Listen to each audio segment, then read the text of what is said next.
Hi students, this video is going to be looking at Mathspace Year 7 1.08 to do with square roots and perfect squares. So you've probably heard of squares before, so numbers to the power of, and you might have also heard of them as indices, and they're all the same thing. So that's what we're going to be looking at here. So again, as always, I won't read through this in detail. You can read through the lesson yourself if you need to. I'm just going to summarize certain parts. So the first thing it's talking about here is we know that when we have the same number added together multiple times, we can refer to that as a multiplication instead. So instead of saying 3 plus 3 plus 3 plus 3, we can say 4 times 3. So we can do something similar with multiplications. So where we have the same number multiplied multiple times, such as down here 3 times 3, we can refer to this as being raised to a power. So 3 times 3 is the same as saying 3, the number 3, to the power of 2.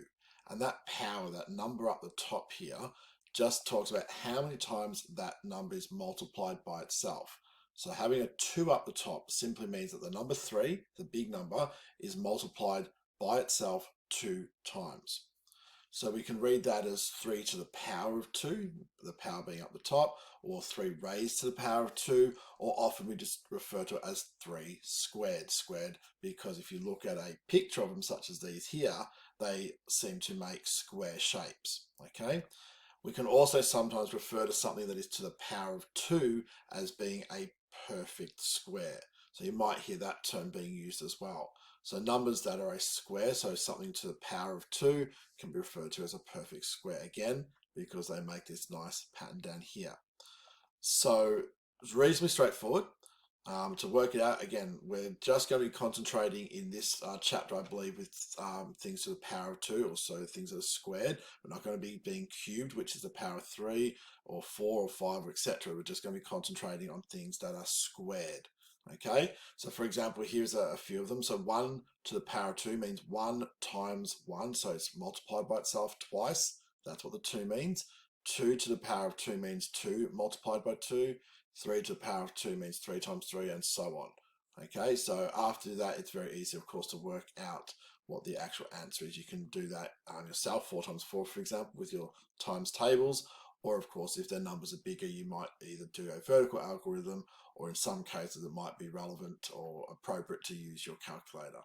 But again, for these sort of things, we can work those out very easily ourselves. You can have a play with this little applet if you want to yourself. That's fine. We're not going to worry about that. Now, the other thing we need to look at here is finding the square root. Now, finding the square root basically is the reverse of something that is squared. So if you have a number and you're asked to find the square root of that, then you're being asked to find what number can be multiplied by itself. To give you the number you have now. So in the example they've got here, the square root of 25, and we show it with this sort of little tick with an extension there. So it's not the division symbol, don't get mixed up. It is a sort of ticky looking thing. But we can say the square root of 25 means we have to find a number that can be multiplied by itself to be 25. And again, from our times tables, we know that 5 times 5 is 25. So that can be written as 5 squared, which means that the square root of 25 is 5. The same as if we look at 144 in this example down here, we're looking for a number that can be multiplied by itself to be 144. And again, from our times tables, we know that 12 times 12 is 144. So 12 squared is the same as the square root of 144, which of course is 12. Okay, so that's how square roots work. They're just literally the opposite of squaring numbers. So instead of finding a number multiplying by itself to square it, we're finding what number can be multiplied to find the square root.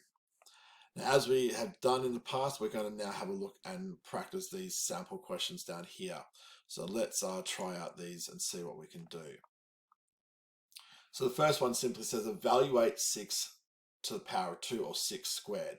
And as always, it just wants a simple answer entered in here, but I would like to see your working out. Now, the working out for this is very easy. In my book, I would write 6 squared like that, okay? I would write that is equal to 6 times 6. I basically want you to write what it is expanded out, basically. So taking rid of the squared, showing what it is, and then, of course, you can find an answer. So 6 times 6, of course, is 36, and that's my answer. So that's what I'd expect to see in your workbook for a question like this, and obviously in the test as well when that comes up. So if I close my sketch pad and I now put my answer in, I should see that that is correct. There we go. So let's close that one off, scroll back down to the bottom and have a look at the second sample question. So here I have 3 to the power of 2, or 3 squared, plus 7 to the power of 2, or 7 squared. So again, I want to see some working out. So 3 to the power of 2 plus, 7 to the power of 2. Now, if we think about our BODMAS or BIDMAS, we don't have any brackets, so that's the B, but now that's what the O or the I stand for.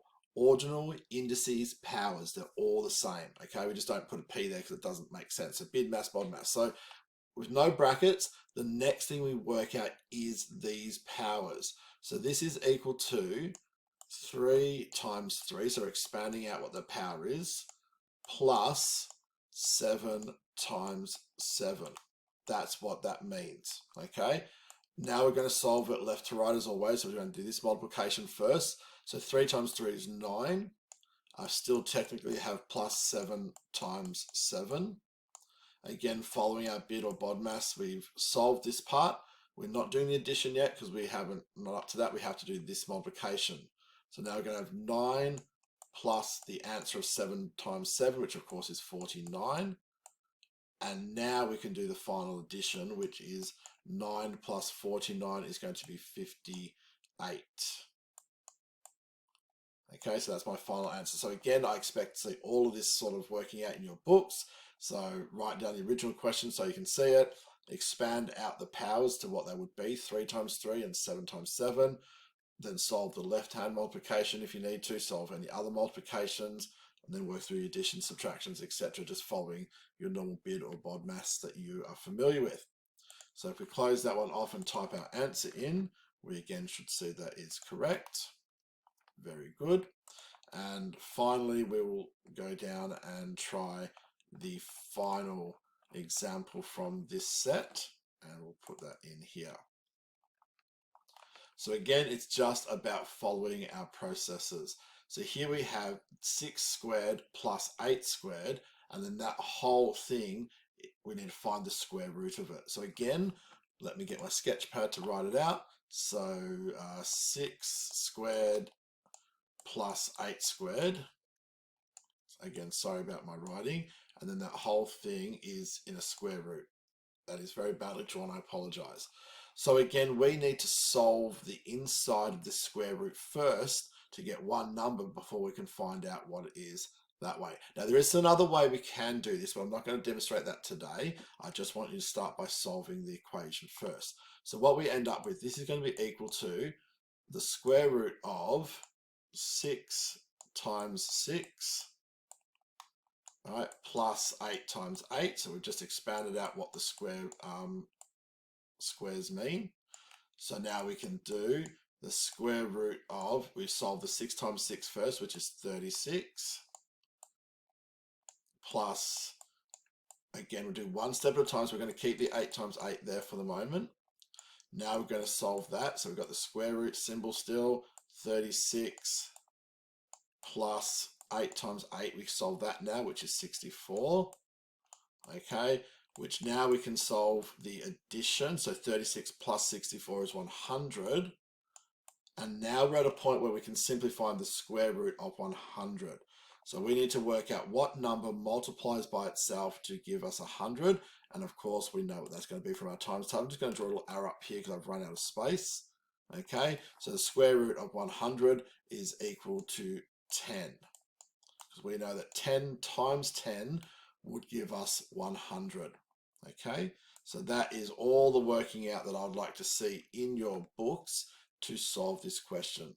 Okay, so again, solving the internal part first, expand it out, solve each part, add them together in this case, and then you get to a point where you can do a final calculation of the square root of 100, and our final answer is 10.